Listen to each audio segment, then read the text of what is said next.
Hello दोस्तों, स्वागत है आप सभी का आपके अपने चैनल बेसिक नॉलेज में। दोस्तों आज हम लोग इस वीडियो में देखने वाले हैं क्लास 10th का सेट 4 मैथ का। जी हाँ दोस्तों, जो आप लोग झारखंड बोर्ड द्वारा जारी हुआ है मॉडल पेपर, उसका सेट 4 मैथ का देखने वाले हैं। वीडियो को पूरा ध्यान से देखिएगा। इससे पहले बता दें आप लोग को सेट 1 2 3 अपलोड कर दिए हैं, साइंस का टोटल सेट अपलोड कर दिए हैं। मतलब क्या क्या अपलोड किया आप लोग प्लेलिस्ट में जाकर देख सकते हैं। 10 क्लास का अलग से प्लेलिस्ट बनाया है, 9th का 11th का अलग से प्लेलिस्ट बनाया हुआ है, जाके आप लोग डिस्क्रिप्शन में लिंक है या फिर आप लोग प्लेलिस्ट में जाके भी देख सकते हैं।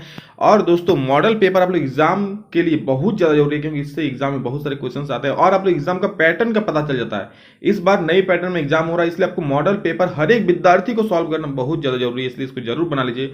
आप लोग इससे क्वेश्चन पेपर का पता चले क्वेश्चन कैसा आएगा कैसा नहीं। तो चलिए इस वीडियो को शुरू करते हैं, देखते हैं क्या क्या क्वेश्चन है बहुत ही धमाकेदार तरीके से। हाँ, चैनल को सब्सक्राइब नहीं तो कर लीजिए और लाइक जरूर कर दीजिए। तो दोस्तों हम लोग को पहला सवाल देखते हैं क्या है। देखिए यहाँ कुछ निर्देश दिया है, आप लोग देख सकते हैं। यहाँ कहा है कि प्रत्येक प्रश्न 1 अंक का है, 40 अंक है टोटल 40 क्वेश्चन से, और इसमें कोई भी नेगेटिव मार्किंग नहीं, यानी कि गलत करने पर कोई भी अंक आपका नहीं काटा जाएगा। देखिए पहला सवाल जो है दोस्तों, जिस प्रकार से यहाँ पर आपको मॉडल पेपर में दिख रहा है उसी प्रकार से आप लोग का एग्जाम में भी आएगा, इसी अनुरूप। जैसे पहला क्वेश्चन में इस चैप्टर से रहेगा, दूसरा क्वेश्चन में इस चैप्टर से रहेगा, इस तरह से। ठीक है, पहला क्वेश्चन है 135 का अभाज्य गुणनखंड, तो इस तरह से कर दीजिए, 135 का अभाज्य गुणनखंड निकाल दीजिएगा। ठीक है, कितना बार से जाएगा, 3 बार में चल जाएगा। 3 4 12 और 3 5 15, फिर 3 से जाएगा, 3 एकम 3, 3 5 15, फिर 3 से जाएगा, 3 5 15, फिर 5 से जाएगा, 5 एकम 5। हो गया, कहानी खत्म। क्या हुआ, 3 गुना 3 गुना 3 गुना 5। कौन बोला 3 गुना 3 गुना 3 गुना 5? ऑप्शन सी सही है आंसर। चलिए, बहुत बार मैं इतना जल्दी इसलिए बताया क्योंकि इससे पहले ये वाला क्वेश्चन बता चुका हूँ, सेट 1 2 3 में, हर एक चैप्टर में ही है, ये हर एक सेट में ही है। चलिए अगला क्वेश्चन देखते हैं। नेक्स्ट क्वेश्चन हम लोग का है 26 तथा 91 का महत्तम समावर्तक, यानी कि HCF दिया है 13, तो 26 और 91 का एलसीएम निकालना है, यानी कि लघुत्तम समावर्तक एलसीएम। हम लोग जानते हैं जो दो संख्या दिया रहता है उसका गुणनफल बराबर क्या होता है, एलसीएम इंटू HCF। इसको अच्छे से याद कर लीजिए, या तो इसका फॉर्मूला पूछा जा सकता है या फिर आप लोग इससे डायरेक्ट सवाल पूछा जाएगा कि आप लोग एलसीएम या HCF को एक दे देगा और दो संख्या दे देगा, या फिर एक संख्या दे देगा एलसीएम और HCF दे देगा। मतलब कोई 3 चीज दिया रहेगा, चौथा चीज आपको निकालना पड़ेगा भैया। चलिए देख लेते हैं क्या है। तो हम लोग जानते हैं दोनों संख्याओं का गुणनफल यानी कि 26 गुने 91 बराबर, यहां कर देते हैं, दोनों संख्याओं का गुणनफल यानी कि 26 गुने 91 बराबर LCM into HCF। LCM into HCF, आप लोगों को एलसीएम निकालने बोला है, HCF देखिए 13 दे दिया है, तो एलसीएम निकालने बोला है। HCF कितना दिया है देखिए 13। ठीक है, 13 इधर गुना में है, इधर हम काट सकते हैं, 13 7 91, तो 26 को आप 7 से गुना कर दीजिए, इतना आंसर आ जाएगा। 7 चौक 42 का 2 हाथ मेरा 4, 7 दूनी 14 4 18, 182। देखिए ऑप्शन में कहीं भी दिख रहा है? हाँ सर, एगो दिख रहा है। कौन वाला दिख रहा है? तो ये वाला सही आंसर हो जाएगा। चलिए अगले सवाल देखते हैं। अगला क्वेश्चन है 96 और 404 का HCF। 96 और 404 का HCF आप दोनों विधि से निकाल सकते हैं। आप अभाज्य गुणनखंड विधि से भी निकाल सकते हैं, या फिर आप यूक्लिड विभाजन विधि से भी निकाल सकते हैं। यूक्लिड विभाजन विधि कैसे? इस तरह से 404 है, ठीक है, और यहाँ पर 96, ऐसे करके भी HCF निकाल सकते हैं। बहुत आसान सा सवाल है, आप लोग बना सकते हैं इसको। ठीक है, देखिए इसको भाग दीजिए, कितना बार में जाएगा, 9 4 36, 9 5 बार में ज़्यादा हो जाएगा, तो 4 बार में दे दीजिए इसको, 4 बार में हो जाएगा। कितना हो जाएगा, 4 चौक 24 का 4, हाथ मेरा हाथ 2, 4 9 36, 37 38, 384। इसको फिर घटाव कीजिएगा, 4 में 4 जाएगा 0, 10 में 8 जाएगा तो 10 में 8 जाएगा, कितना हो जाएगा 2 20। अब फिर यहाँ पर 96 को उतारते हैं हम लोग। ठीक है, यहाँ पर क्या उतारते हैं, यहाँ पर हम लोग 96 को उतारते हैं। ठीक है, यहाँ पर 96 उतारते हैं हम लोग, तो 96 को यहाँ उतारते हैं हम। अब इसको फिर से दीजिएगा, 20 को 96 कितना, और 20 4 80 हो जाएगा। ठीक है, इसको फिर से कीजिएगा तो कितना आएगा, 16 आएगा। कितना, 16 ना, तो यहाँ लिख देते हैं हम 16। ठीक, और 16 है, फिर यहाँ पर 20 नीचे आ जाएगा, फिर इसको 16 एकम 16 कीजिएगा, फिर यहाँ पर 4 आ जाएगा, फिर यहाँ पर 16 दीजिएगा, 4 चौके 16, मतलब एक्चुअली आपका इसका फाइनल आंसर 4 आएगा। ठीक है, यानी कि ऑप्शन नंबर 20 सही हो जाएगा, 4। नेक्स्ट क्वेश्चन देखिए, धनात्मक समपूर्णांक निम्न में से किस रूप को का हो सकता है? धनात्मक समपूर्णांक, देखिए इससे पहले वाला जो सेट 3 था उसमें धनात्मक विषम पूर्णांक बोला था, सम बोला भैया, तो सम बोला है तो क्या, देखिए इसको कैसे आप चेक कीजिएगा। मान लीजिए 2q + 1 है, 2q + 1 पहला ऑप्शन है। आप q की जब कुछ भी संख्या रखिए, 1 रखिएगा तो क्या होगा, 2 गुने 1 और +1, 2 एकम 2 और 1 3 हो जाएगा। क्या हो रहा है, विषम हो रहा है। 2 रखिएगा तो भी विषम होगा, कैसे, 2 दूनी 4 हो जाएगा और 1 5 विषम हो जाएगा, मतलब ये वाला पहला ऑप्शन नहीं होगा। ठीक है, दूसरा ऑप्शन भी नहीं होगा, तीसरा ऑप्शन भी नहीं होगा, चौथा ऑप्शन सही हो जाएगा। कैसे, देखिए जिसमें भी आपको, ठीक है, 2q है और उसमें 1 3 दिख रहा है ऐसा कुछ, वो विषम हो जाएगा। सम ये वाला हो जाएगा कैसे, 2q में 2 में 1 रखिए तो 2 हो जाएगा, 2 रखिए तो 4 हो जाएगा। इस तरह से दोस्तों सम ही आएगा इसमें, इसलिए ऑप्शन नंबर डी बिल्कुल 100% परम सत्य आंसर है। ठीक है, चलिए आगे देखते हैं। द्विघात बहुपद शून्यकों का योग क्या है। और दोस्तों आप लोग को पहले बता दें 4 नंबर में कुछ क्वेश्चंस मिसप्रिंट है, कुछ क्वेश्चंस गलत दिया गया है। ठीक है, किसी में ऑप्शंस ही नहीं दिया गया है, तो इसमें बहुत सारी खामियां हैं। लेकिन जितना सारा सवाल है उसको हम लोग सॉल्व करेंगे, और जितना क्वेश्चन हो सकता है मेरे से मैं आप लोगों को समझा करके बता दूंगा, हाँ ऐसा क्वेश्चन ये पूछ सकता है। ठीक है, इसलिए देख लीजिए, मिस नहीं कीजिए।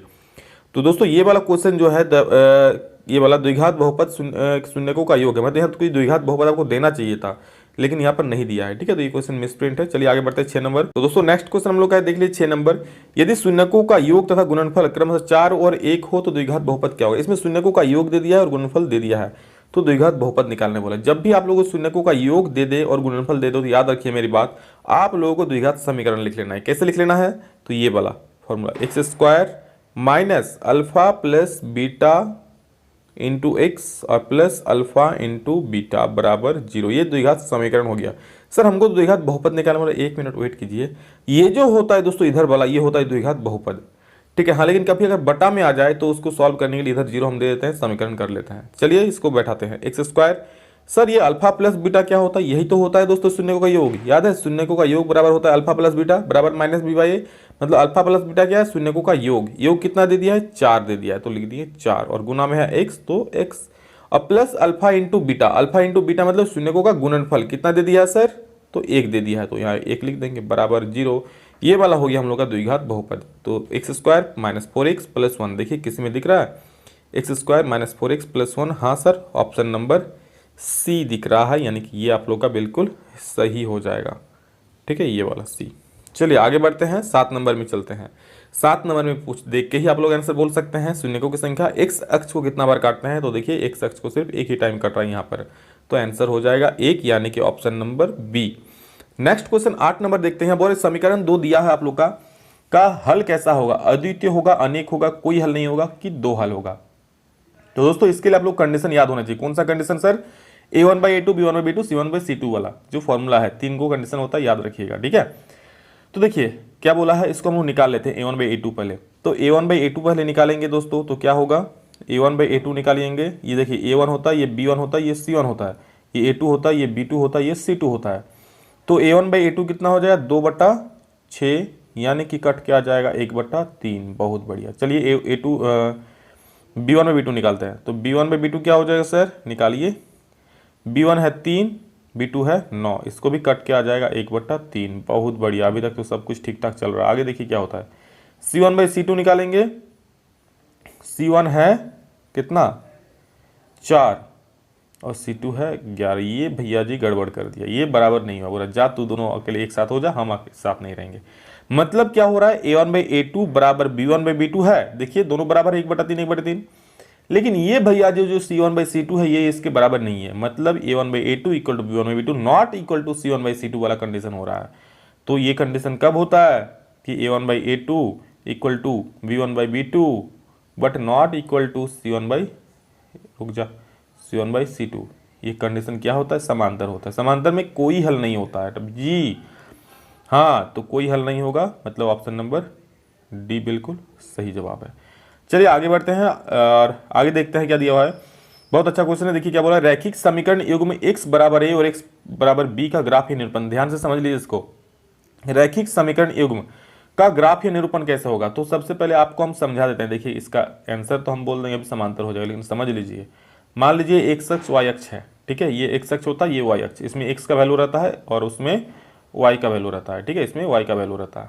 तो देखिए क्या बोला है, x बराबर a। अब a की जब कुछ भी हो सकता है, 2 3 4 5 कुछ भी। ठीक है, तो मान लीजिए 1 2 3 इस तरह से 1 2 3।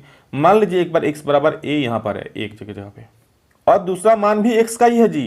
दूसरा मान के किसका है, x का ही है। मतलब x बराबर b कहीं भी 2 3 कहीं भी हो सकता है, मतलब ऐसा ही रेखा होगा, चाहे कहीं भी हो ऐसा ही रेखा होगा। ठीक है, तो देखिए दोनों क्या हमेशा समांतर, इसके बीच का दूरी कभी घटेगा जी, हमेशा एक ही रहेगा। तो इसलिए दोनों क्या हो जाएगा, समांतर हो जाएगा, याद रखिएगा। ठीक है, बहुत बढ़िया। ए हाँ, अगर यहाँ पर y बराबर b दे देता तब क्या हो जाता, तब यहाँ पर प्रतिच्छेदी हो जाता, तब प्रतिच्छेदी हो जाता। ठीक है, नेक्स्ट क्वेश्चन देखते हैं क्या है। हाँ, और एक चीज समझ लीजिए, अगर x बराबर a और एगो x बराबर a दे दे तब दोनों संपाती हो जाता है। 11 नंबर देखिए, बोला है दो समीकरण दिया हो तो y का मान ज्ञात कीजिए। दोस्तों इसको सॉल्व करना है आप लोग को, कैसे सॉल्व करेंगे तो देख लीजिए। दो समीकरण दिया है, क्या दिया है, पहला समीकरण आपका है, एक मिनट, पहला जो समीकरण है वो आपका दे दिया है 3x plus Y equal to 14। दूसरा जो समीकरण है वो दिया है 2x माइनस वाई और इक्वल टू 1। आपको y का वैल्यू निकालने बोला है, तो हमको देखिए क्या करेंगे, दोनों समीकरण को जोड़ दीजिएगा, जोड़ दीजिएगा तो ये plus Y minus Y cutting, 3 और 2 5 x आ जाएगा जोड़ने पर, और इधर 14 और 1 15 हो जाएगा। मतलब इधर से हम काट सकते हैं, 5 या 15, मतलब मेरा x का जो वैल्यू आ गया वो क्या आ गया, वो 3 आ गया। भैया आप जब x का वैल्यू निकल गया 3 तो y का कौन खेत का मूल्य, आराम से निकाल लीजिएगा x, कहीं भी आप या तो इस समीकरण में बैठाइए या फिर इस समीकरण में बैठाइए। चलिए बम बम एक नंबर बैठा देते हैं, x का वैल्यू 3, तो x का वैल्यू 3 मतलब क्या 3x है, तो 3 इंटू 3 और प्लस में क्या है y बराबर 14, 3 त्रिक 9, तो y बराबर क्या हो जाएगा 14 माइनस 9, और घटाव कर दीजिएगा अगर आप लोग को आता है तो आता ही होगा, 14 में 9 जाए तो क्या हो जाएगा 5। ठीक है, तो ऑप्शन डी बिल्कुल सही जवाब। ठीक है, नेक्स्ट क्वेश्चन चलिए आगे बढ़ते हैं। बोला है दो चर वाले रैखिक समीकरण x plus B Y plus C बराबर 0 के कितने हल होते हैं। तो देखिए x मतलब दो चर वाला रैखिक समीकरण, जैसे हम लोग लिखते हैं ना 3x प्लस 4y बराबर 0, 7x प्लस 3y माइनस 2 बराबर 0, उसी प्रकार का। तो दोस्तों इसका जो आंसर हो जाएगा वो हो जाएगा अनंत। अनंत क्यों हो जाएगा, क्योंकि x का दोस्तों कुछ भी मान रखिए यहाँ पर y का कुछ ना कुछ मान मिल ही जाएगा। x का 1 रखिएगा तो y का कुछ मिल जाएगा, x का 2 रखिएगा तो भी कुछ मिलेगा, मतलब हर एक x के लिए, हर एक x के वैल्यू के लिए y का कोई दूसरा मान मिल जाएगा। इसलिए इसका कभी खत्म ही नहीं होगा, बनाते जाइए, कॉपी खत्म हो जाएगा, बोर्ड खत्म हो जाएगा, कलम खत्म हो जाएगा, पेंसिल खत्म हो जाएगा, बट इसका रुकने वाला नहीं है, मतलब अनंत होगा, वैल्यू निकलता रहेगा। चलिए भैया नेक्स्ट क्वेश्चन देखते हैं, x प्लस वाई बराबर 14 और x माइनस वाई बराबर 4 का हल क्या होगा। हम आप लोग को हल निकालने का ट्रिक बता चुके हैं पहले ही कि अगर सॉल्व कीजिएगा तो ज़्यादा टाइम लगेगा, लेकिन आप डायरेक्ट इसको मारिए, ऑप्शंस को भी कर सकते हैं डायरेक्ट हिटिंग। कैसे करेंगे सर, देखिए x का वैल्यू y, पहला में x का वैल्यू 2 और y का वैल्यू 4 दिया है ना, तो 2 4 रख के देखिए, यहाँ x में 2 और y में 4, 2 4 कितना हो रहा है 6, तो 14 नहीं हो रहा है। मतलब मेरा जो इधर का वैल्यू है वो इधर के वैल्यू के 14 के बराबर होना चाहिए, इधर जो 4 है इधर भी तो 4 आना चाहिए सॉल्व करने पर। चलिए सेकंड समीकरण देखते हैं क्या है, x 4 y 2, तो 4 और 2 6 नहीं मैच कर रहा है, ये भी मैच नहीं करेगा। हाँ 9 और 5 को जोड़ेंगे इधर, x प्लस वाई मतलब 9 प्लस 5 14 आ जाएगा, और घटाएंगे x माइनस वाई मतलब 9 माइनस 5 तो 4 आ जाएगा। देखते ही मारिएगा फटाक से, आपको सॉल्व करने का भी जरूरत नहीं पड़ेगा। ठीक है, ये ट्रिक अगर आपको पता चल गया तो। द्विघात समीकरण का मानक रूप है, भैया जी द्विघात समीकरण का मानक रूप होता है X square plus B X plus C, यानी कि ऑप्शन नंबर बी। चलिए जी, तो चलिए नेक्स्ट क्वेश्चन देख लेते हैं। 15 नंबर क्या बोल रहा है, यदि द्विघात समीकरण X square plus B X plus C बराबर 0 के मूल वास्तविक अंक समान हो तो मूल क्या होगा। मतलब मूल निकालना है, मतलब x का वैल्यू निकालना है। हम लोग जानते हैं मूल का फॉर्मूला डायरेक्ट होता है, x बराबर होता है minus B plus minus under root D, D क्या होता है विविक्तेकर बाई 2a। ठीक है, अब भैया जी मूल समान है, मतलब ये चीज d हो जाएगा 0, d 0, तो रूट 0 का रूट क्या होता है 0 ही होता है, तो माइनस बी बटा 2a इसका सही आंसर हो जाएगा। ठीक है, तो माइनस बी बाई 2a देखिए कहाँ है, अगर है तो उसको मार दीजिए, नहीं है तो फिर भी ये देखिए तो आंसर हो जाएगा। ठीक है, चलिए नेक्स्ट क्वेश्चन देखते हैं, अगला आगे बढ़ते हैं। द्विघात समीकरण का विविक्तिकर क्या होगा। विविक्तिकर का फॉर्मूला अभी हम बताएं। विविक्तिकर मतलब जब भी विविक्तिकर बोलेगा, ठीक है, विविक्तिकर बोलेगा जब भी, तो आपको निकालना है डी, डी मतलब B square minus 4ac, B मतलब क्या माइनस 6 का स्क्वायर, बी स्क्वायर माइनस 6 का स्क्वायर और माइनस 4ac, तो 4 a का मान 9 और c का मान 1, तो क्या हो 36 माइनस 9 4 36, आंसर हो जाएगा 0। ठीक है, 0 देखिए ऑप्शन सी में है, उसको मार दीजिए। चलिए आगे बढ़ते हैं। निम्न में से द्विघाती सूत्र कौन है। द्विघाती सूत्र भैया जी यहाँ तो ऑप्शन नहीं दिख रहा है, चलिए मिस प्रिंट, आगे बढ़ते हैं। 18 नंबर, 2x स्क्वायर प्लस के एक्स प्लस 3 बराबर 0 का मूल समान हो तो k का मान ज्ञात कीजिए। देखिए मूल समान होता है मतलब d इक्वल टू 0, मूल समान तो भैया d इक्वल टू 0, d मतलब क्या, तो बी स्क्वायर माइनस 4ac बराबर 0, b का स्क्वायर मतलब k का स्क्वायर, माइनस तो माइनस 4 तो 4, a तो 2, c तो 3, समझ में नहीं आया। अरे भैया ए का मान देखिए 2 है, बी का मान कितना है के है 3, सी का मान क्या है 3, वही हम बैठा दिए ए बी सी के जगह पे। अब बराबर क्या है बराबर 0 है। तो 4 दूनी 8, 8 तिया 24, मतलब के स्क्वायर बराबर क्या हो रहा है, के स्क्वायर बराबर हो रहा है 24, हो रहा है ना। तो के बराबर क्या हो जाएगा √24, ठीक है। तो √24 का है तो आप लोग इसको निकाल सकते हैं। हाँ, इसका जो वर्गमूल आएगा दोस्तों वो आ जाएगा 2√6। तो 2√6 तो आंसर है ही नहीं ना, इसलिए इसका आंसर, चलिए कोई दिक्कत नहीं, लेकिन ऐसे ही बनेगा। चलिए आगे बढ़ते हैं। आगे बोला है b² - 4ac बराबर 0 हो तो इनमें से मूल क्या होगा। b² - 4ac बराबर 0 अगर दे ही दिया है तो मूल क्या होगा, बराबर और वास्तविक होगा, मतलब ऑप्शन ए को मारिए, बिल्कुल सही है। तो चलिए दोस्तों अगला सवाल देख लेते हैं हम लोग। 20 नंबर क्या बोला, द्विघात समीकरण के मूल होगा, मूल मतलब x का वैल्यू निकालने बोला है। तो द्विघात समीकरण आपका दे ही दिया है, हम उसको तोड़ सकते हैं। x² क्या तोड़ सकते हैं कि -3x और +2x, घटाइएगा तो एक x आ जाएगा, और -6 है तो -6 लिख देते हैं, ये वाला देखिए, ठीक है, इसको तोड़ दिए। अब बराबर 0, घटाइएगा तो -x मिल जाएगा, गुना कीजिएगा तो -6x² मिल जाएगा, ठीक है। तो x कॉमन आ जाएगा तो x - 3 हो जाएगा, या +2 कॉमन आएगा तो x - 3 हो जाएगा, ठीक है। तो एगो हो जाएगा x - 3 और एगो हो जाएगा x + 2। इसको सॉल्व कीजिएगा, इतना बराबर 0, इसको सॉल्व कीजिएगा तो आप लोग का सही आंसर हो जाएगा x बराबर 3 और x बराबर -2। तो 3 और -2 कहीं भी दोस्तों यहाँ पर ऑप्शन में हमको नहीं दिख रहा है, ठीक है। मुझे लगता है कहीं होगा क्वेश्चन में गलत, या फिर आप लोग सॉल्व करके देख लीजिए अच्छा से, मुझे तो लगता है ऑप्शन में गलती है, एक बार देख लीजिएगा। नेक्स्ट क्वेश्चन चलिए 21 नंबर देखते हैं। 21 नंबर क्या है, एपी दे दिया है का सार्वअंतर पूछा। सार्वअंतर मतलब दूसरा पद माइनस पहला पद। दूसरा पद क्या है सर, दूसरा पद 6 है, पहला पद 2 है, माइनस कर दिए, 6 में 2 जाएगा तो 4, आंसर बी नंबर खटाक से। तो चलिए अगला क्वेश्चन देखते हैं। 22 नंबर क्या है, बोला है कि ये जो एक टर्म दिया है 3, 8, 13, 18 का कौन सा पद 78, मतलब कितवा पद 78 होगा, मतलब एन का वैल्यू निकालने वाला है। एन मतलब एन का वैल्यू व्हाट क्या होगा, एन दे दिया आपका, एन बराबर दे दिया है 78, ठीक है। तो चलिए फॉर्मूला हम बैठाते हैं, ठीक। एन का फॉर्मूला होता है a + n-1 इंटू डी बराबर 78 दे दिया है। a का वैल्यू कितना है देखिए 3 है, प्लस n-1 तो n तो निकालना है ना जी। d का वैल्यू कितना है, d मतलब क्या, फर्स्ट टर्म में या तो सेकंड टर्म में फर्स्ट टर्म माइनस कर दीजिए, मतलब 8 में 3 जाएगा तो कितना बचेगा, 5 बचेगा, बराबर 78। अब क्या करेंगे देखिए, इधर 3 प्लस में है, उधर जाके माइनस हो जाएगा, तो n-1 इंटू 5 बराबर 78 - 3 होगा ना। चलिए उसी को लिखते हैं, n-1 इंटू 5 अब बराबर 78 - 3, इसको माइनस करेंगे तो n-1 बराबर क्या हो जाएगा, 78 में 3 जाएगा तो 75 हो जाएगा। इधर 5 गुना में है देखिए, तो 5 का उधर बटा में भेज देते हैं, कट जाएगा, 5 × 5, 5 × 5 = 25, 15 × 5 = 75, और ये इधर एक माइनस में उधर जाके प्लस हो जाएगा, मतलब 15 और 1 16, 16 आंसर में है, देख लीजिए 16वां पद हो जाएगा आंसर खटाक से। चलिए अगला देखते हैं।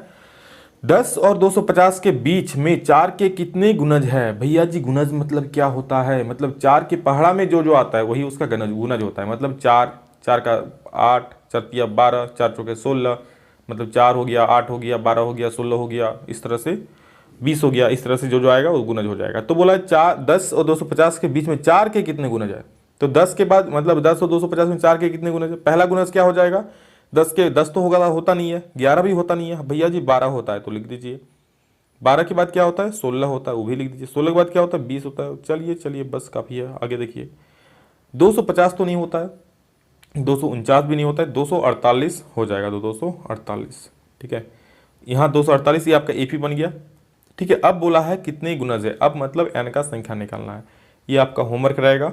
ये पहला पद हो गया, ये अंतिम पद हो गया। 16 में से 12 घटाइएगा तो डी का वैल्यू आ जाएगा 4, ए का वैल्यू दिया हुआ है 12, और ए एन का वैल्यू दे दिया है 248। तो भैया आप एन का वैल्यू नहीं निकाल पाइएगा, जरूर निकाल लेंगे सर, आप पढ़ाए हैं, जरूर निकालेंगे, बिल्कुल निकालिएगा। आप लोग आंसर में कमेंट करके जरूर बोलेंगे। चलिए, मतलब आंसर में कमेंट करके नहीं, कमेंट में आंसर करके बोलना है, ठीक है। चलिए आगे देखते हैं। 24 नंबर, प्रथम पद ए और अंतिम अरे भैया यहाँ तो सारे ऑप्शंस यहाँ पर हॉच पॉच हो गया है, खिचड़ी बना दिया है, ऑप्शंस गलत दिया हुआ है, ठीक है दोस्तों। यहाँ पर समझ लीजिए, फिर भी अगर प्रथम पद ए है, अंतिम पद एपी के अन्य पदों का योग होगा, तो याद रखिएगा एक एसन का फॉर्मूला ये भी होता है n/2 इंटू प्रथम पद और प्लस अंतिम पद, प्रथम पद, यहाँ पर n नहीं होगा, ठीक है, यहाँ पर n नहीं होगा, a + an होता है, ठीक, a + AN ये उसका होता है सही फॉर्मूला। चलिए अगला क्वेश्चन देखते हैं। ये क्वेश्चन भी दोस्तों यहाँ पर थोड़ा दिख रहा है। देखिए त्रिभुज ABC और PQR के लिए कौन सा कथन सत्य है। ये समरूपता वाला क्वेश्चन दिया हुआ है, लेकिन ना ऑप्शन इसका सही है ना क्वेश्चन इसका सही है, ठीक है। लेकिन ऐसा क्वेश्चन दूसरा वाले सेट में था तो उस क्वेश्चन को आप लोग देख लीजिएगा, उस प्रकार से क्वेश्चन आ सकता है। आगे देखते हैं, निम्न में से कौन सी आकृति समरूप नहीं है। तो दोस्तों वृत्त भी समरूप होता है, जितने सारे वृत्त है समरूप है, जितने सारे वर्ग है समरूप है, जितने सारे समबाहु त्रिभुज है समरूप है। समरूप मतलब समान रूप। आप है और आपके जैसा कोई एक दूसरा हो जाएगा तो वो होता है समरूप, मतलब जुड़वा भाई देखे होंगे उसी प्रकार का। तो त्रिभुज क्या होता है, समबाहु सारे त्रिभुज एक जैसा होता है, चाहे बड़ा हो छोटा कोई दिक्कत नहीं है। सारे वर्ग भी एक जैसे होते हैं, सारे समवृत्त भी एक जैसे होते हैं, लेकिन समद्विबाहु त्रिभुज नहीं हो सकते हैं, ठीक है। नेक्स्ट क्वेश्चन देखते हैं। यदि DBC हो, मतलब D समांतर BC, यहाँ छूट गया है, पता नहीं कौन क्वेश्चन बना रहा था। D समांतर BC हो तथा AD बराबर 3 सेंटीमीटर हो और BD का वैल्यू दिया है, तो EC का मान क्या होगा। देखिए एक त्रिभुज हम बनाते हैं ABC, यहाँ से आपको सारा चीज़ पता चल जाएगा, ABC, ठीक है। अब बोला है D समांतर BC है और यहाँ पर एक DE है, DE, ये दोनों समांतर है।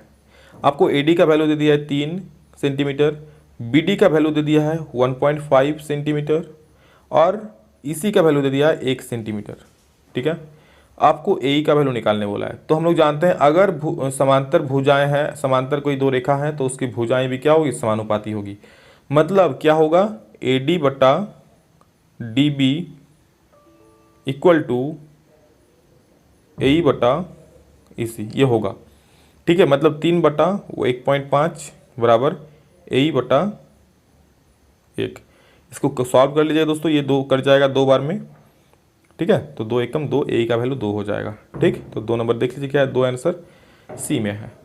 आगे चलते हैं दोस्तों। ये क्वेश्चन भी हमको लग रहा है मिसप्रिंट है यहाँ पर, क्योंकि यहाँ ABC PQR क्या है, यहाँ पर समरूप हो सकता था तथा ये कौन बराबर है।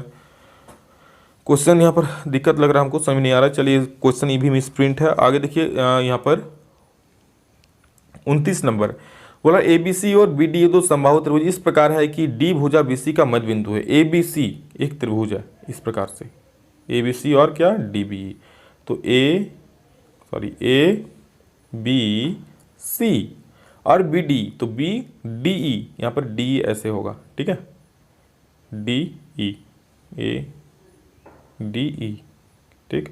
बोरा इस प्रकार है कि D बोध जो भुजा है वो BC का, अरे D है ना, वो BC का मध्य बिंदु है, मतलब D यहाँ पर कोई दिक्कत नहीं, बात सेम ही आएगा, उसको खाली नाम को चेंज कर दीजिए, ठीक है। इस प्रकार है कि जो D भुजा है वो D भुजा BC का मध्य बिंदु, मतलब यहाँ क्या होगा, यहाँ पर आप लोग का D हो जाएगा और यहाँ क्या हो जाएगा, E हो जाएगा, ठीक है। D भुजा BC का मध्य बिंदु हो गया।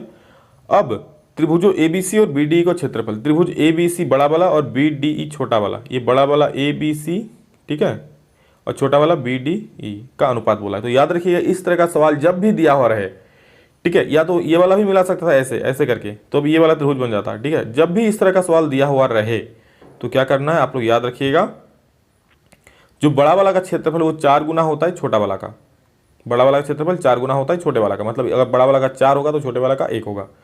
तो दोनों का अनुपात बोला है ABC और BDE का, तो 4:1 हो जाएगा, ठीक है। तो ऑप्शन नंबर देखिए C बिल्कुल सटीक है। चलिए आगे बढ़ते हैं। आगे है 10 मीटर लंबी एक सीधी एक दीवार, सीधी क्या चीज़ है, यहाँ सीढ़ी होता है, ठीक है। सीढ़ी एक दीवार पर टिकाने पर भूमि से 8 मीटर की ऊंचाई पर स्थित खिड़की तक पहुंचती है। दीवार के आधार से सीढ़ी के निचले सिरे की दूरी क्या होगी। यहाँ देखिए दोस्तों, 10 मीटर लंबी एक सीढ़ी, मतलब मान लीजिए 10 मीटर लंबा सीढ़ी है, ठीक है। टिकाने पर भूमि से 8 मीटर की ऊंचाई पर स्थित, सॉरी यहाँ पर मैंने गलत बना दिया, 10 मीटर लंबी एक सीढ़ी है लेकिन उसे टिकाता है ये दीवार पर 8 मीटर की ऊंचाई पर स्थित खिड़की तक पहुंचती है, ठीक है। मतलब 8 मीटर ऊंचाई तक ये पहुंचती है, ये खिड़की है, लेकिन सीढ़ी तो भैया टेढ़ा ही लगता है ना, मतलब ये सीढ़ी है। कितना मीटर का सीढ़ी है, तो ये भैया 10 मीटर का, मतलब ये क्या आपका खिड़की दीवार हो गया और ये सीढ़ी लगा हुआ, ये क्या जमीन है, मतलब यहाँ सीढ़ी का पैर है और यहाँ जमीन का दीवार का पैर है, ठीक है। अब दीवार के आधार मतलब यहाँ से सीढ़ी निचले सिरे की लंबाई क्या होगी, ये दूरी क्या होगी। तो देखिए समकोण त्रिभुज बन रहा है ये 90 डिग्री, तो ये वाला निकालना है। तो हम लोग जानते हैं कि ये बड़ा वाला का स्क्वायर बराबर छोटा वाला का स्क्वायर प्लस बड़ा वाला का स्क्वायर, मतलब 10 का स्क्वायर बराबर 8 का स्क्वायर प्लस ये वाला का स्क्वायर। इसको सॉल्व कर लीजिएगा इस तरह से कि ये वाला निकालना है ना, तो √10 का स्क्वायर और -8 का स्क्वायर हो जाएगा, मतलब 10 10 100 -64, मतलब 36 आएगा, निकालेगा उसका 6 आंसर आ जाएगा। ठीक है, आसान सवाल है, ज़्यादा डीपली में बताने की जरूरत नहीं है, आप लोग तेज है। तो चलिए आगे बढ़ते हैं, अगला सवाल देखते हैं क्या बोला है। 31 नंबर बोला, एक समद्विबाहु त्रिभुज ABC में AC बराबर BC है। ठीक है, AC और BC क्या है, बराबर है। यदि AB square equal to 2AC square, मतलब AB बड़ा दिख रहा है, ये दोस्तों AB कर्ण है आपका। ठीक है, मैं आप लोग को बता देता हूँ, समझ लीजिए इसको। AB क्या है, कर्ण है। यहाँ बताया नहीं है लेकिन होगा कैसा मैं दिखा देता हूँ। ठीक है, मैं अभी जस्ट एक त्रिभुज बनाया, अब मानिए समकोण त्रिभुज नहीं है, मानिए अब ये समकोण त्रिभुज नहीं है, मानिए अब ये समद्विबाहु त्रिभुज, ये भुजा बराबर है और ये भुजा बराबर नहीं है। ठीक है, समद्विबाहु त्रिभुज है, मतलब AC बराबर BC है। अब देखिए क्या बोला यहाँ पर कि AC square equal to 2AB square equal to AC square, ये दे दिया है। AB square equal to 2AC square. अच्छा, AB स्क्वायर दे दिया है 2AC स्क्वायर, तो हम लोग लिख सकते हैं इसको AC स्क्वायर, 2 गो है तो इसको लिख सकते हैं AC स्क्वायर और plus AC square, 2 AC square हो गया।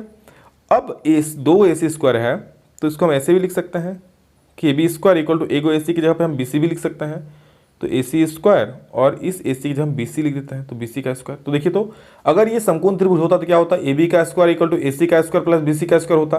तो वही चीज़ तुमको दिख रहा है कि AB का स्क्वायर इक्वल टू AC का स्क्वायर प्लस BC का स्क्वायर है, मतलब हम कह सकते हैं कि ये एक समकोण त्रिभुज ही बनेगा। तभी नहीं ये वाला रूल सेटिस्फाई कर रहा है जी, मतलब ये क्या है, एक समकोण त्रिभुज है, नो डाउट, परम सत्य आंसर, मारिए फटाक से, सर्वगुण संपन्न। चलिए आगे देखते हैं। हाँ, ये ऐसे बनाते हैं ना, सॉरी एक मिनट, त्रिभुज ऐसे बनाए थे हम। ठीक है, जहाँ पर आपका क्या AB कर्ण है, AB कर्ण है, मतलब C यहाँ पर होगा, मतलब कौन सी समकोण होगा। ठीक है, कौन सी यहाँ पर समकोण हो जाएगा, तो देख लीजिए कौन सी समकोण कहाँ पर है, ये वाला सही आंसर हो जाएगा, परम सत्य। चलिए परम सत्य, डबल परम सत्य आंसर। अगला क्वेश्चन देखिए, तो नेक्स्ट क्वेश्चन हम लोग क्या देख लीजिए 33 नंबर, यदि किसी वृत्त के दो समांतर स्पर्श रेखाओं के बीच की दूरी 10 सेंटीमीटर है तो वृत्त की त्रिज्या क्या होगी। ठीक है, कोई वृत्त है, उसका समांतर रेखाओं का बीच का दूरी दे दिया, ये समांतर रेखा बीच का दूरी 10 सेंटीमीटर है, तो त्रिज्या क्या होगा। तो हम लोग जानते हैं जो ये दो स्पर्श रेखा समांतर है, मतलब क्या ये होगा वृत्त का व्यास है, तो ये उसका आधा क्या होगा, त्रिज्या हो जाएगा। तो ये अगर पूरी 10 है तो उसका आधा कितना होगा, ये इतना से इतना दूरी कितना होगा, 5 हो जाएगा, तो 5 आंसर मारिए खटाक से। चलिए आगे बढ़ते हैं, 34 नंबर बोला है, O केंद्र वाले वृत्त में PT और TQ वृत्त की दो स्पर्श रेखाएं। O केंद्र वाले वृत्त में PT और TQ, मतलब T उभयनिष्ठ है तो T को हम यहाँ मान लेते हैं, ये PT और ये PQ, ये P मान लेते हैं, ये Q मान लेते हैं, ये T मान लेते हैं। क्या है, PT और TQ दो स्पर्श रेखाएं हैं, इस प्रकार है कि POQ बराबर 90 डिग्री, POQ यहाँ पर O है, ठीक है, ये 90 डिग्री है, ये कितना है 90 डिग्री। तो PTQ कितना होगा, PTQ ये वाला हम पहले आप लोग इससे पहले सेट आप लोग देखें तो बताए थे कि ये कोण प्लस ये कोण कितना होता है 180, ये 90 हो गया, तो भैया ये कहाँ, ये भी 90 होगा ना, मतलब C सही हो जाएगा। चलिए आगे बढ़ते हैं, आगे बोला है स्पर्श बिंदु पर खींची गई त्रिज्या उस पर डैश होती है। स्पर्श बिंदु पर खींची गई, ये स्पर्श बिंदु है, उस पर त्रिज्या खींचेंगे तो ये कितना डिग्री होता है, 90 डिग्री होता है हमेशा, यानी कि समकोण होती है। ठीक है, समकोण देख लीजिए, लंब होती है, समकोण बोलिए लंब बोलिए, 90 डिग्री का तो होता ही है। R त्रिज्या वाले वृत्त के उस त्रिज्याखंड का क्षेत्रफल ज्ञात कीजिए जिसका कोण P है, निम्नलिखित। ऑप्शन नहीं दिया है लेकिन इसका ऑप्शन दोस्तों ऐसा होता है, मैं आप लोग बता दे रहा हूँ, θ/360 इंटू πr स्क्वायर, ये दोस्तों इसका आंसर होता है। लेकिन ऑप्शन में आपका हो सकता है कि यहाँ पर 720 देता था, यहाँ पर 2 देता है, तो कट के भी 360 आता। कैसे, मान लीजिए यहाँ पर हम 720 लिखेंगे और यहाँ 2 लिखेंगे तो कट के तो भैया 360 हो जाएगा ना, तो उस तरह का ऑप्शन होता है। ठीक है, तो आप लोग देख लीजिएगा, बस त्रिज्याखंड का फॉर्मूला याद रखिए, θ/360 इंटू πr स्क्वायर। थीटा जब P दे दिया है तो P लिख देंगे। वृत्त के केंद्र से किसी बिंदु के बीच की दूरी को क्या कहते हैं, वृत्त के केंद्र से, वृत्त का केंद्र से किसी बिंदु के बीच की दूरी को, ये वाला क्या कहेंगे, किसी बिंदु का बीच की, तो कुछ भी बिंदु का दूरी को यहाँ पर वृत्त पर लिखना चाहिए था, वृत्त के केंद्र से वृत्त पर किसी बिंदु को लिखना चाहिए था, तो ये त्रिज्या हो जाएगा। ठीक है, क्या हो जाएगा, त्रिज्या। नेक्स्ट क्वेश्चन, एक घड़ी की मिनट की सुई 14 सेंटीमीटर लंबाई दिया हुआ है, इस सुई द्वारा 5 मिनट में रचित क्षेत्रफल क्या होगा। सिंपल सा क्वेश्चन है दोस्तों, आप लोग समझ लीजिए, इसका मैं हिंट देता हूँ, आप लोग निकाल लीजिएगा। ये घड़ी है, अभी 12 बज रहा है, मान लीजिए 12:05 हो गया, कौन आकार का क्षेत्रफल बना रहा है, त्रिज्याखंड आकार का। हमको ये कोण चाहिए, कोण 5 मिनट में कितना चला। तो हम लोग जानते हैं 360 सॉरी हम लोग जानते हैं 60 मिनट में कितना चलता है, मिनट का सुई 360 डिग्री चलता है। तो 1 मिनट में कितना चल जाएगा 360 और बटा में 60, ये कटिंग 6 बार में, मतलब 1 मिनट में 6 डिग्री का कोण बना रहा है। तो 5 मिनट में कितना बनाएगा, 5 छोके 6 डिग्री का कोण बना, 5 मिनट में 5 छोके 30 डिग्री बना लेगा, 5 गुने 6 डिग्री, 60 डिग्री नहीं 6 डिग्री, तो ये 30 डिग्री बना लेगा 5 मिनट में। तो 5 मिनट में थीटा हमको मिल गया 30 डिग्री, थीटा कितना मिल गया 30 डिग्री, आर कितना दे दिया है 14 सेंटीमीटर। बस वैल्यू में बैठाइए theta by 360 into pi are square, इसको कैलकुलेट कीजिए आंसर आ जाएगा। ठीक है, केंद्रीय कोण और आर त्रिज्या वाले त्रिज्याखंड का क्षेत्रफल क्या होगा, कैलकुलेट हो जाएगा नहीं, अगर नहीं होगा तो कमेंट में बोलिए, मैं उसका आंसर ला दूंगा। ठीक है, ये तो ऑप्शन ही गायब है क्वेश्चन। केंद्रीय कोण आर त्रिज्या वाले त्रिज्याखंड का क्षेत्रफल होता है theta by 360 into pi are square. ठीक है, आगे देखिए, त्रिज्या 21 सेंटीमीटर वाले वृत्त का एक चाप केंद्र पर 60 डिग्री कोण आंतरित करता है, इस चाप द्वारा बनाए गए त्रिज्याखंड का क्षेत्रफल क्या होगा। इस प्रकार कोई बोल रहा है 21 सेंटीमीटर त्रिज्या वाले, मतलब इसका त्रिज्या 21 सेंटीमीटर है, ये केंद्र है, केंद्र पर कितना डिग्री कोण बना रहा है, मान लीजिए ये चाप है और ये केंद्र पर बना रहा है 60 डिग्री का कोण। ठीक है, और ये त्रिज्या दे दिया 21, तो इसका क्षेत्रफल निकालना है त्रिज्याखंड का, तो चलिए निकालते हैं। तो देखिए यहाँ पर थीटा क्या है, थीटा मतलब कितना दिया है, थीटा दे दिया है 60 डिग्री। ठीक है, आर दे दिया है 21, तो निकाल सकते हैं theta by 360 into pi are square होता है formula, theta by 360 into pi are square. चलिए इसको निकाल लेते हैं, थीटा कितना है 60 डिग्री बटा 360 इंटू पाई आर स्क्वायर, पाई का मतलब 22/7 और आर का स्क्वायर मतलब 21 का स्क्वायर मतलब 21 गुना 21। ठीक है, अब काट सकते हैं, 7 या 21 कट जाएगा, या 360 है, 6 बार में कट जाएगी, या 3 दूनी 6 2 बार में, और 2 11 22, 11 को 21 से गुना कर दीजिए, आप लोग का आंसर आ जाएगा जो कि होगा 231 सेंटीमीटर स्क्वायर, यानी कि ऑप्शन नंबर सी बिल्कुल सटीक जवाब है। ठीक है दोस्तों, तो ये था दोस्तों आप लोगों का सेट 4 का डिटेल सॉल्यूशन। कुछ भी डाउट होगा कमेंट में बोलिएगा, मैं उसको सुधार कर दूंगा, नेक्स्ट वीडियो में बता दूंगा अगर कुछ दिक्कत होगा समझने में तो। ठीक है, आशा करता आप लोग वीडियो समझ में आया होगा, अगर अच्छा लगा तो प्लीज़ लाइक कर दीजिएगा, एक प्यारा सा कमेंट कर दीजिएगा, हाँ अपने दोस्तों को शेयर करना नहीं भूलिएगा। सभी का शेयर अब जल्दी आप लोग का कंप्लीट हो चुका होगा 10th क्लास का मैथ, साइंस और सोशल साइंस, बाकी हिंदी इंग्लिश भी दोस्तों कर देंगे आप लोग का, बाकी अलग अलग क्लासेस का भी होता रहेगा। ठीक है, चैनल को सब्सक्राइब कर लीजिए पढ़ाई करने के लिए, समझने के लिए और हर एक अपडेट को सबसे पहले पाने के लिए। चलिए अभी के लिए इतना ही, फिर मिलते हैं दोस्तों नेक्स्ट वीडियो में जल्द ही। एग्जाम का तैयारी करते रहिए क्योंकि टाइम और बहुत ही कम बचा है। चलिए अभी के लिए इतना ही, फिर मिलते हैं नेक्स्ट वीडियो में, तब तक के लिए जय हिंद, वंदे मातरम।